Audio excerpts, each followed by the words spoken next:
the That means Nigerians. what is happening in the world happening to us in Nigeria also. That is, nǹkan tó ń ṣẹlẹ̀ sí àgbáyé ń ṣẹlẹ̀ sí àwa Nàìjíríà bákan náà. It's almost like every world, every countries are having one or the other battles to fight. Ẹ tó bá súnmọ́ ìròyìn, a máa gbúrò lè sí ìwé ìròyìn tàbí ẹ sí fóònù ọwọ́ yín. Ẹ rí i pé rumour of war ló wà rẹpẹtẹ báyìí. You will not just open your phone. Those who are closer to the news, once you open your phone or you check the news, you will see that there are a lot of rumors of war. Israel nìkan ó ń bá Lebanon jà, ó ń bá Iran jà, ó ń bá Gaza, ó ń bá jà. You see, only Israel country is fighting with Lebanon, it's fighting with Gaza, it's fighting with Iraq. Russia ó ń bá Ukraine jà. See, Russia is fighting with Ukraine. Àwọn ní Áfíríkà wa ń bí àwọn tó ń bára wọn jà nínú ẹ̀ wọ́n wà bẹ́ẹ̀ Sudan. And rendered homeless. Tí òun rí lé gbé mọ́. That they don't have a shelter. And rendered homeless. Tí òun rí lé gbé mọ́. That they don't have a shelter. Ọ̀pọ̀lọpọ̀ àwọn ọmọ ló ti di orphan. So many children have become orphans. Bàbá àti ìyá ti kú. And their fathers and their mother are dead. Máa ń fẹ́ láti gbọ́ news wọ̀nyẹn kí n wo what is happening in the world. You know, I do like to hear the news so to know what is happening in the world. Ó wá ń para wọn lọ bẹ́ẹ̀. And they are killing themselves continuously. Àwọn alágbára gbogbo àwọn G7, G4, G10 kìíní kan àwọn tí bí wọ́n kóra jọ pé ẹ jẹ́ ká ṣe meeting gbogbo gbàná ń sọ̀rọ̀ síbẹ̀síbẹ̀ wọ́n sì ń sọ̀rọ̀ yẹn tó kò sójútu kankan.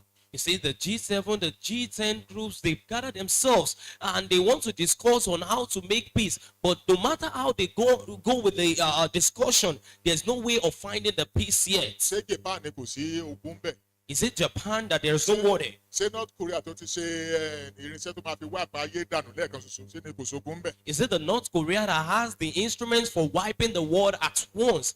Is it there that there's no war? Ọ̀kan tó dojú kọ ayé nìyẹn. See, so these are the things that are facing the world. Ogun wà. There are wars. Number 2. The second Ó ní point àwọn agbésùnmọ̀mí. is the terrorists. Ló tún kúnlẹ̀ káàkiri. You see, the terrorists. Nàìjíríà nìkan ṣoṣo kì í ṣe Nàìjíríà nìkan. Not just only Nigeria. Pé Boko Haram, ICC, Al-Qaeda, kìnìkan, ISWAP, gbogbo Nàìjíríà nìkan kọ́ ló wà. You see, talking about the ISIS, the Boko Haram, they are not just in Nigeria alone. Ó wà Libya. They are also in Ó wà Libya. ní America. They are also in Ó wà America. ní Britain. They are also in Bó ṣe Britain. lọ káàkiri ni wọ́n And yẹn. that's the way they went around. Ṣé bẹ́ẹ̀ gbọ́ngbà tí Ben Laden tí wọ́n lọ ju bọ́ǹbù sí the World Trade Center. You see, you had when Ben Laden went to go and plant bomb at the World Trade Center. Ẹ̀wù ló ń ṣẹlẹ̀ lórí tiwa náà bí báyìí. And that is what is happening in our country. Tẹ́ bá wo orílẹ̀-èdè tiwa ń bí ní ìsìn báyìí. If you look at our country presently, Ọ̀pọ̀lọpọ̀ villages àbí àwọn communities ní àwọn terrorists wọ́n ti terminate village yẹn, wọ́n ti occupy yẹn. you see so many countries, so many villages now, some communities right now. In this country, terrorists have terminated those people that are there and they have occupied that. Ẹ rí i pé ní Please. ìsìn báyìí ọ̀pọ̀lọpọ̀ ó yẹ kó lọ sílùú wọn ní ọdún yìí báyìí láti lọ kí àwọn ará ilé láti lọ sọdún lé wọn ò lè lọ lójú ọ̀nà lé. You see, so many people wish that they can travel and go and meet their families, their extended families, but they couldn't go. Why? Because the road is so dangerous right now. Àwọn Chidi bá ti ń káyà sókè bàbá wọn travel lọlé ògbúrò ẹ̀ kò délé ó délé kò délé ó dóko kò dóko. Ẹ̀rù kí bá ń pé ṣé kìí ṣe pé wọ́n á pè wọ́n lọ́jọ́ kan pé ẹ̀ ló wà nílò 500 million bá fẹ́ rí bàbá you can do.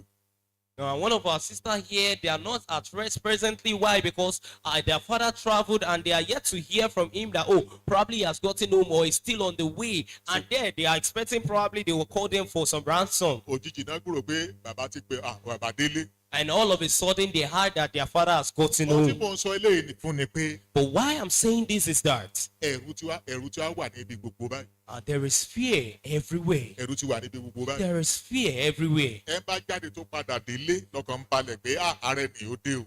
Anyone that goes out are the people that will be at rest that yes, this person is back. Ọ̀pọ̀lọpọ̀ dé wọ́n ti sọ di orí kan lọ́jọ́ kan àánú ẹ̀dẹ̀ sí mi. You see, so many people they've turned them upside down. I saw one day and I was feeling so pity. Mi ò lè wo dáadáa. I could not look at him properly. Àwọn Fúlàní ẹ̀dẹ̀ gé ọwọ́ ẹ̀ ọrùn wọ́n báyìí wọ́n gé ọwọ́ ẹ̀ jùlẹ̀ pátápátá ó wá fọwọ́ kejì mú ọwọ́ yẹn àyàn wa ń kámẹ́rà gbá what happened ó ní wọ́n gé ọwọ́ òun ó dẹ̀ ń wo dẹ̀ mọ́wọ́ ẹ̀ dá nínú oko ó dẹ̀ mú dáadé ọwọ́ kejì ó mú dáadé kò lè so pọ̀ mọ́ wọ́n ti gé ọwọ́ yẹn dànù. And I was looking at him while he said the Fulani has cut one of his ankle and he was holding it. While he was holding it, and people were asking him that what happened. Then he said they cut his hand and that's why. And I was feeling so pity for him. wọ́n ní ká negotiate. They asked us to negotiate. àti negotiate láìmọye ìgbà. We've negotiated so many times. nínú pé wọ́n negotiate náà àwọn ọmọ Chibok gẹ̀ iná ló dù wọn lọ àwọn ọmọ St Mary wọ́n ló dù wọn lọ àwọn kan lákùrẹ́ wọ́n ló dù wọn lọ àwọn kan ní chọ́ọ̀chì ní Eruku wọ́n ló dù wọn lọ oríṣiríṣi bẹ́ẹ̀ bẹ́ẹ̀ lọ lórí negotiation náà dẹ̀ ni kò ní ojútùú. On this negotiation, they loaded our Chibok girls. On this negotiation, people from Eruku, people from Akure, they loaded them, even from the churches. They loaded them on still on this negotiation, and there's no solution. ayé ò lójútùú kankan mọ́ báyìí. And this world does not have any gbogbo solution. ẹ ti dàrú mọ́ra wọn. Everything has been scattered, kò tiẹ̀ yé èèyàn mọ́. and we don't even understand nínú anymore. ẹ̀ náà ni àjàkálẹ̀ àrùn tún jáde. And there inside of it, we have the outbreak of pestilence. ṣé bọ́ńbọ̀sì 2020 kò sẹ́ni tó lè jáde ńlé. You see, even during 2020, there was no one who could go out to do one or two. nígbà táwọn sọ nípa COVID-19 When we are talking about the èmi COVID-19, 2020 bíi it was just 2020 tí a here gbé gbogbo ògbóró ti pa. that we have to be on curfew, everyone. ọ̀dọ̀ wa ń bí nìkan kan Not just here alone, Japan Even- China America bẹ́ẹ̀ ṣe ń ti gbogbo ẹ̀ pa nìyẹn. even there at China, at Japan, that was how they locked everywhere down. wàhálà tá a wá nínú ìsìn ni pé àwọn àìsàn wọ̀nyí àwọn àjàkálẹ̀ àrùn wọ̀nyí ó divide medication. And the problems we are having is that all this sickness, all this pestilence are defiling our educations. ẹni pé àwọn àìsàn wọ̀nyí kò sóògùn wọn ò róògùn ẹ̀ And that wọ́n kàn ń is gbìyànjú ni. all this sickness, all these diseases that are coming out, they are only striving, but they don't have the solution to it. àbá kyari tó wà ní ìjọba wọn náà gbẹ́rọ plane kan tètè lọ rògbòn kan wá nílùú òyìnbó kẹ́rọ plane kó tó padà dé ó ti kú. And Abakari, they said he wants to get a drug and they had to fly a plane. Before they fly the plane and bring it back, they said he's already dead. ọmọkùnrin kan àánú ẹ̀dẹ̀ ṣe mi sá. A man, and I was so feeling pity for him. ó dùn mí. I was so pained. very handsome He's a very handsome man. just 48 years old.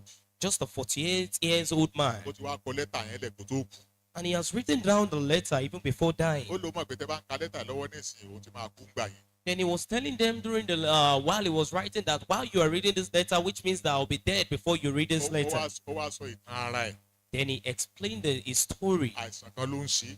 that he has just one àìsàn ẹ̀dẹ̀ disease, lágbára gan. and the disease is so wọ́n wá powerful. plan pé kán fly out kó Nàìjíríà. And they were planning on flying him out Nigeria. wọ́n á wò pé owó tó máa fi fly out ó lágbára family òun ò ní agbára àti rí owó yẹn. Then he thought about it that the money that will be spent on flying him to abroad, he said the family does not have. nígbà tó yá wọ́n introduce hospital méjì kan sí àwọn. And he said later on they introduced him to 2 hospitals. ó ló wá yà lẹ́nu pé àwọn hospital wọn yẹn gan pàápàá lára wọ́n kàn ti wá wò báwọn ti rí oúnjẹ tán máa jẹ. And he was so surprised that those hospitals just thought about them to be someone to just feed on. They don't just want to eat their money. ó ní kíkan tán dẹ̀ manage láti ṣe pé kúkú wọ̀ pé kán kú gba hospital náà àwọn nǹkan tí ẹ kán lò kán fi treat wọn ò ní. And those hospitals they even went to, that they thought they were going to receive some treatment, that those things they ought to use in treating them, that they don't even have. ó ní tó ń ṣẹlẹ̀ sí lọ́wọ́lọ́wọ́ nísìnyí bó ṣe ń pọ̀ yẹn ni pé bí wọ́n ṣe ń treat ohun tó kí ni ẹ tó ń ó kàn ń wọ̀ sí sí pé wọ́n dẹ̀ ti fún un garanti pé òun ò lè bóyá ló máa lè survive. And they said the more they treat him on that sickness, the more the sickness gets more severe. And he said he's not even sure if he's going to survive. ó ní láàárín làwọn nọ́ọ̀sì daṣẹ́lẹ̀ àwọn dókítà ń daṣẹ́lẹ̀. And he said during the course and the nurse has to stop working, even the doctors have to stop working. ó lóun ti mọ̀nà pé òun máa tó lọ sí abẹ́ ìsàlẹ̀ ilẹ̀ ló ṣùgbọ́n òun sọ eléyìí pé kí Nàìjíríà lè dá lọ́jọ́ ọ̀la kán ní àwọn dókítà tó kọ́ṣẹ́ mọṣẹ́ wọ́n sì ní àwọn ẹ̀kọ́ mẹ́ta máa lè lò láti máa treat àwọn ènìyàn ó ló mọ̀ pé lákòókò tóun kò sí òun lè má lè survive ṣùgbọ́n fún àwọn mẹ́ta tó ń bọ̀ lẹ́yìn bóyá kú tóun yìí á lè ran orílẹ̀-èdè lọ́wọ́ láti fún àkàntì ẹ̀kan lò fún àwọn ènìyàn. Then he was saying that though he knows that he's going to end up his own life under the ground, but he is saying all this so that when he died, the Nigeria is going to improve over this, that when some other people have this kind of disease or sickness, they are going to cure it. àṣẹwá àṣẹbọ̀ dẹ̀ kú náà tó dáná pé post obituary ẹ̀ síbẹ̀ inú obituary kìíní ẹ̀ ni mo ti rí i pé bọ̀bọ̀ yìí gbogbo nǹkan tó kọ ẹ pátápátá wọn place ẹ̀ síbẹ̀ náà ó ṣàyẹ̀ pé òun ló ń kọ́ ibi tó kọ́ dé ibẹ̀ náà ni ó kú náà gbẹ̀yìn sá. And now, ó ṣe kú ní December yìí náà ló kù wọn ò tiẹ̀ tí ì sìnkú ẹ̀ gan báyìí ló wá sọ wọn kọ déètì wọn máa sìnkú sí ó ti kú December yìí. and after all he has written, he later died because he already knows that he was going to die, and they pasted his obituary with his write-up on it, signed by him. Why? àwọn àìsàn tí kò ní àmọ́ ògùn ẹ̀. Because of all this sickness that we don't have the àwọn drugs. pharmacist wa wọ́n ń gbìyànjú wọ́n ń múra gíragíra bí àwọn arógùn míì wọn ò tí ì rí. Our pharmacists are striving hard to see if they can find the medication, but yet they are yet to see. kò tún sí equipment wọ́n lè tún fi treat èèyàn nígbà mìíràn. And sometimes it's the lack of equipment to treat people. oògùn míì tó dẹ̀ kó tún ràn wá lọ́wọ́ fake ló máa pọ̀ níta ìlérí original ẹ máa lo fake títí èèyàn fi máa kú á lóun dẹ̀ lògùn á ní kò ṣiṣẹ́ kì í ṣe pé kò ṣiṣẹ́ fake ló ra. And some, it's even the medication itself, that when you buy the medication thinking it's the original one, but you've bought the fake and you keep using it even till the person died. ta ló mọ iye àwọn tó ti kú lọ hospital lónìí báyìí. Who knows the numbers of people that have tí wọ́n died ti daṣọ bò because lójú that clothes has been covered, Don't you- that they have don't been covered with clothes, wọ́n ti róòlù lọ sí mọ́ọ̀gù that they have rolled them to the morgue. mélòó a lè kà wọ́n ní gbogbo hospital káàkiri. How many of them? We can't count them. ayé nílò pé káwọ́ ojútùú sí i. And this world needs to have a solution. a gbọ́dọ̀ máa bá a lọ báyìí. And we can't continue like this. number 4 The fourth ó ní point ìyàn. is the famine. ìyàn. The famine. ẹ̀yin mọ̀mọ́ ìlú lè ra dìríkà ráìsì báyìí. Our mothers, how much are we buying the record of rice? ní ayé ìgbà kan èlò dìríkà bóyá ọdẹ náírà náà àbí èlò nígbà yẹn ní ọdún gbọrọgbọ. In the past, how much is one record of rice? Probably 100 naira. èlò náà ta lóòfù èlò náà ta búrẹ́dì agége ní ìsìn. How much are they selling a loaf of bread? ìyàn ti gbalẹ̀ báyìí. And there's famine everywhere. èlò dẹ̀ ní sálárì tí oníṣẹ́ oṣù ń gbà 70,000 kan náà pé minimum wage. How much is àbótilé tí wọ́n ti fi kún ní 70 náà 66 kẹ̀ mo rò pé 70 náà pé o 70,000 77. ṣé tó bá gbà yẹn nísìn èlò owó búrẹ́dì tó fẹ́ jẹ lówó ráìsì tó fẹ́ jẹ owó ilé tó fẹ́ san gbogbo ẹ̀ bẹ́ẹ̀ bẹ́ẹ̀ lọ. and how much is even the minimum wages? They are paying 77,000. How much will you buy the loaves of bread? How much will you buy the rice that you want to eat before the money finish? àwa ẹ̀ láti rẹ́ǹtì ilé nígbà kan rí 3 naira And we are the ones that have rented an apartment for 3 naira. 3 naira péré. For just 3 àti naira. sanwó ọdún kan gbà yẹn o. And we don't even pay for a tó bá ṣe year. wá fún 3 naira wọn dẹ̀ wọlé lóṣù bá parí àtún fún ní mi oṣù bá parí wà fún ní mi bá ṣe ń san nìyẹn. And then we pay monthly. You just give them the 3 naira for the month. And when the month ends, you pay another 3 naira for another ní month. ìṣó bá fẹ́ gba yàrá kan lónìí báyìí But now if you want to rent just a room, kó má tiẹ̀ lómi kó má ní kankan sá sọ pé kó má jẹ́ self-contained yàrá kan. just a room that does not even have water or does not have some house amenities, so tó 10,000 lóṣù. ok 15 tó bá ṣe wà lọ gba self-contained yàrá kan pẹ̀lú ó ní ilé ìwẹ̀ kankan tiẹ̀ and owó. before you now think of getting yourself a kí la self-contained. fẹ́ ṣe tó kúkú yóò fi padà. And what are we going to do for everything to come back to normal? àwọn kan sọ lọ́jọ́ kan ni pé ṣé nàìjíríà dẹ̀ lè padà sí bó ṣe wà tẹ́lẹ̀. Someone said that can Nigerian ever come back to normal? èló ni b2 ìjàpá 3,000 naira How much is B2 then? ìjàpá 3,000 naira tó brand new one láti Volkswagen. A B2 car, how much is it then? 3,000 naira from Volkswagen. 504 5,000. Even 504, they sold it for 5,000. motorcycle under Suzuki 100 400 naira under Bentley 395 naira. Brand new ni mo ń sọ láti Bolus. I'm talking about the motorcycles which are 400 naira and barely even the brand new one is sold for 399 naira. mo lọ ra Super Saki double silencer Suzuki ńlá gidi mo rà ní 287 naira 287 naira. And then ní Charity Bọ́ládé Oṣòdì mo ti rà. when I bought 1984. a double silencer Super Saki, I bought it for 894 naira then in 1984. ṣé yẹn lè padà wá mọ́. Can that come back? bàbá máa gbèrò láti Oṣòdì ńgbà yẹn taxi ni o kì í ṣe mọ́ọ̀dù ẹ̀ o taxi 1 naira ní láti Oṣòdì dé wharf 1 naira Oṣòdì dé wharf ìsọpọ̀ 10 naira 1 naira dé wharf. And then if you want to even take carry a passenger from Oshodi to Wharf, it's 1 naira. I'm talking about taxi and not just all these LT bus or talking about the bus or lorry. taxi. brand new taxi ńgbà yẹn tá a bá wà fún tá a bá máa san kí ló ń pè deliver 50 naira ní èdè 50 naira ní deliver wa 50 naira. And then with brand new taxi, when you want to deliver the money for a day, it's just 50 naira. ṣé nàìjíríà a nílò pé bí adẹ̀sí ṣe ń ṣe láti gbà yẹn ló sì ń ṣe ní Britain dì í sìn owó ẹ̀rí pé pọ́n nǹkan wọn náà ná kò wọ àwọn thousands kọ́ ni wọ́n ń ná tó bá gbọ́ tán fún ọmọ Britain kan fún ní $1,000 owó ọmọ America ní wàtá owó lálẹ́ fún yẹn wọ́n wá fún wa ní $1,000 Nàìjíríà tó owó lánàá fún ẹ̀yìn owó lánàá fún ẹ̀yìn. And the British, bọ́dẹ̀ ṣe ń ná bí 1,000 tí wàá ṣe kiri sí wa ń bí $1,000 yẹn tí wọ́n lọ́hùn tó bá débi lóde ńlá ó yàtọ̀ sí bá ṣe ń ná láti gbà yẹn. and the British are still spending the same value of money they've been spending for over 10 years now. And it's we that will think that, oh, when they bring their money here, it's going to be of higher value. And the same way a 1,000 naira is to us in Nigeria is the same way their $1,000 is there to them also. báyìí gbogbo ọmọ ti wá di hard drug àwọn ti di drug addict. And now so many children have become the drug addicts. wọ́n wá fi ń sayọ̀ báyìí. And then they are even joyful about ọmọ tí ó it. bá tí ì mú kò tí ì gẹ ọmọ tó gbádùn nígboro. And if you are a child and you are yet to take drug, then you are not up to line. àwa fi hooliganism àwa fi ń ṣe oge. And hooligan. then we are playing, we are having ourselves to be of high calibers with hooliganism everywhere. ó jẹ́ tọ́ọ̀gì. Being a thug. gbọ́kàn lẹ́ẹ̀kan tó ń sọ̀rọ̀ pé òun ti ná òun pẹ̀lú Òṣùpá ti lura wọn rí òun pẹ̀lú Wàsíù gan ti lura wọn ó mọ òun dáadáa sọ pé tó bá gbé ẹsẹ̀ lé lọ́rùn báyìí ọ̀run ẹ̀ máa kí i ní. àwọn dárúkọ ẹ̀ ní wàá sọ̀rọ̀ àwọn tọ́jọ́ máa ń rìn àwọn ilé alágbára ní tòótọ́ ìyẹn náà fi ń sayò.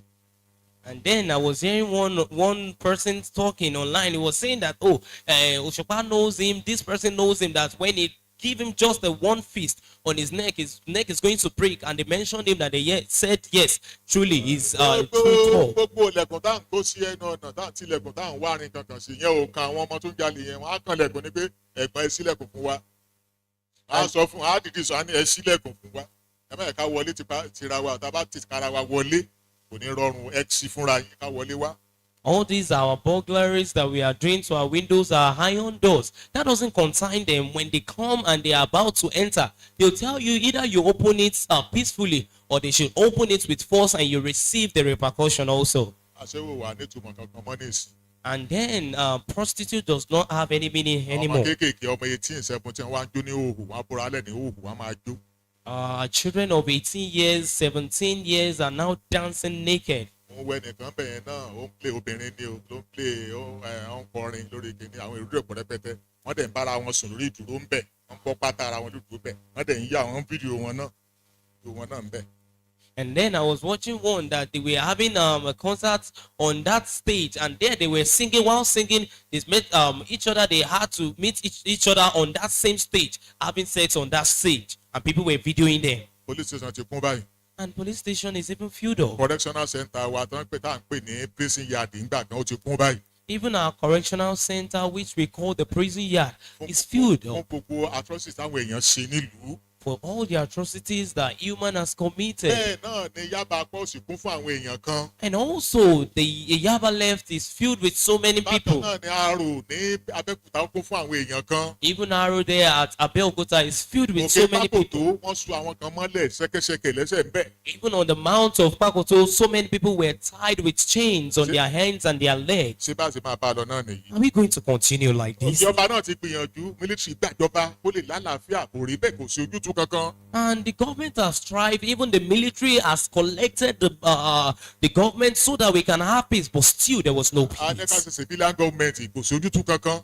And even the civilian government came, but there was no solution. ìbéèrè wa nìyí. And this is now the question. bí ayé ṣe wá rí ní ìsìn bí ọ̀rọ̀ situation ayé ṣe wá rí As the world is now and the situation is now like this, kí ni a lè ṣe. what can we do? ohun tí a lè ṣe ìdáhùn náà ni pé wọ́n nílò Kristi. And what we can do is that they need Jésù Christ. Kristi ní solution sí ọ̀rọ̀ ayé. Jesus Christ is the solution to the world problem. Hósíà orí kẹjọ ẹsẹ̀ ìkẹta. Hosea chapter 8, verse 3. Hosea orí kẹjọ ẹsẹ̀ ìkẹta. Hosea chapter 8, verse 3.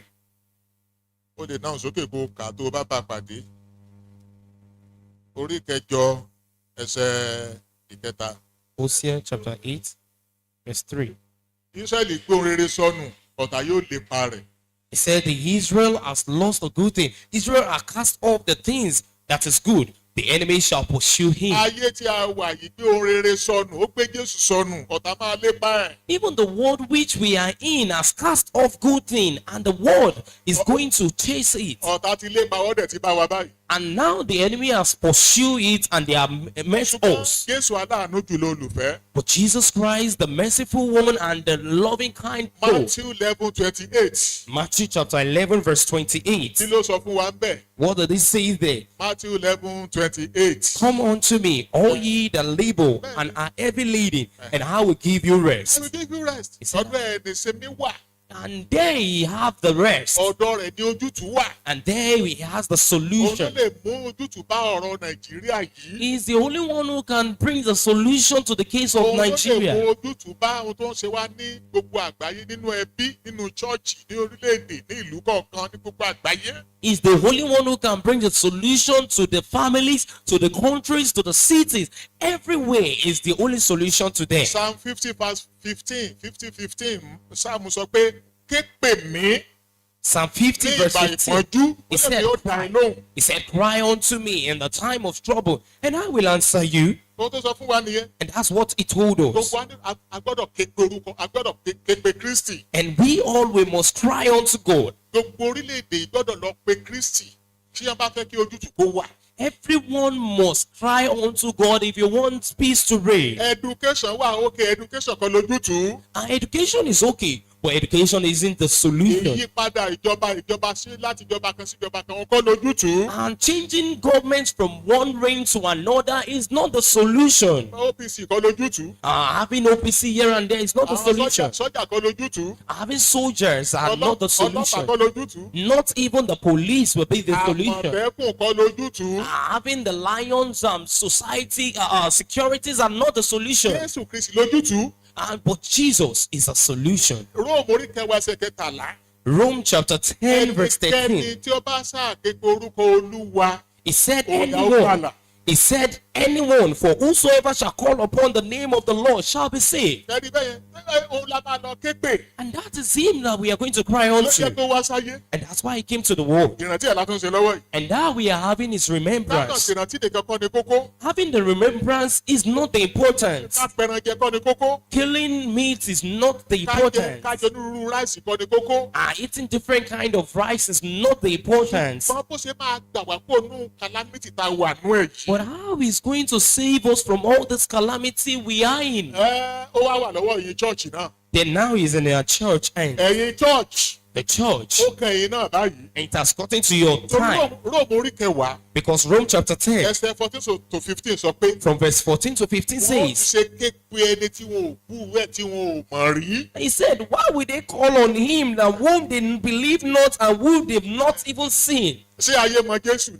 And did the world even know Jesus? Ṣé wọ́n kúrò Jésù ni? Did they even know about Jesus? Wọ́n ṣe wá fẹ́ ké pé tí wọn ò mọ kankan pa ẹ̀. Then how are they going to cry on him when they don't know anything about him? Ìdí ẹ̀ tó fi jẹ́ pé ìwọ gbọ́dọ̀ wá lọ láti lọ sọ fún wọn. And that is why you have to go out there to go and tell them all. Wọ́n ní bí òṣèpẹ́ nìkan bá sọ fún wọn. He said, not when just one person tell them. Báwo nìkan ṣe máa wá sọ fún ayé? And how will one person tell the world? Bí kò ṣe pé a bá rán wọn. And that is where they are being sent. Ìyẹn náà là ń sọ pé ẹni parí program wa báyìí. And that's what we are telling you in the end of our Bákan jókòó programs. sílé máa pẹran jẹ máa ṣe fàájì. Jáde lọ sọ fún wọn. And don't just stay at home killing meat, killing this. Go out and tell them, Bàbá ẹ nílò Jésù. Father, you need Jesus. Ẹ̀yin ọ̀dọ́ ẹ nílò Jésù. The youths, you need Jesus. Orílẹ̀-èdè ẹ nílò Jésù. Countries, you need Jesus. Tí wọ́n bá ní Jésù, If they have Jesus, àlàáfíà yóò padà dé. peace is going to come back. Ẹni kó ẹnìkan bá ṣe ń hùwà dáadáa. You are not going to start teaching one person how to behave properly. Ẹ̀mí Ọlọ́run tó wà nínú rẹ̀ But the yóò Spirit- jẹ́ kó lè hu ìwà tó dára. But the spirit inside of them is going to make them to behave well. Báwo ló ṣe máa jẹ́ Kírísítẹ̀ tí wàá pààyàn? How will you be a Christian and you will kill? báwo ni o ṣe yẹ kírísítẹ́nì tó wà lọ máa jalè. How will you be a Christian and you will be stealing? báwo ṣe yẹ máa jẹ́ kírísítẹ́nì tó wà máa kó àdá àti ìbọn káàkiri. How will you be a Christian and you'll be going about with matches and gun? tá a bá sọ pé ẹ̀sìn àlàáfíà ẹ̀sìn àlàáfíà ẹ̀sìn àlàáfíà ẹ̀sìn kírísítẹ́nì gangan lẹ̀sìn àlàáfíà. When they are talking about the religion of peace, this Christianity is the Therefore, religion of peace. church have a great responsibility to play. Nítorí náà, ìjọ ní ohun pàtàkì ní iṣẹ́ láti ṣe. to put smile in the face of the people. Láti fi ẹ̀rín sí ojú àwọn ènìyàn. to quench the burning fire that is burning them. Láti pa iná tí ó ń jó lábẹ́ aṣọ wọn. to bring back peace and tranquility. Láti mú àlàáfíà àti ìrọ̀rùn wá padà sínú ayé. and to put hope in man. Àti láti fi ìrètí sínú ayé wọn. tá a bá fún wọn ní Jésù yẹn. If we don't give them this tó Jesus, bá yá yóò kàn àwa náà. later on it's going to get to ohun us. tó ń tà náà ni ìwọ náà ń rà. And what they are selling is what you are buying. ìwọ náà ò lè jáde mọ́. You yourself, you can't even go out. ọdún kan bí wọn náà gbọ́dọ̀ ṣe àìsùn ọdún àbí ó dàgbà àsìkò ọdún yẹn náà ni wọn náà gbọ́dọ̀ ṣe àìsùn ọdún. There was a ká year- parí ní ìrọ̀lẹ́ ká parí ní ọwọ́ alẹ́ fún kálukú máa lọlé.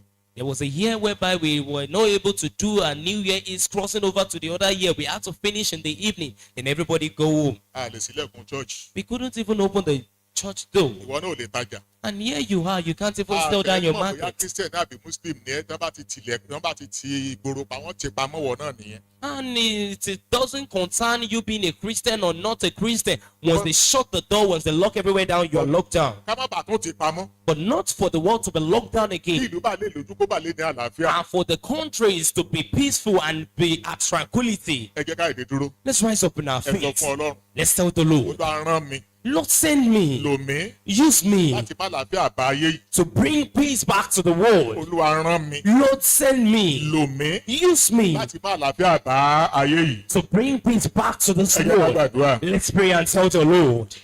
In the mighty name of Jesus, Lord, use me. Lord,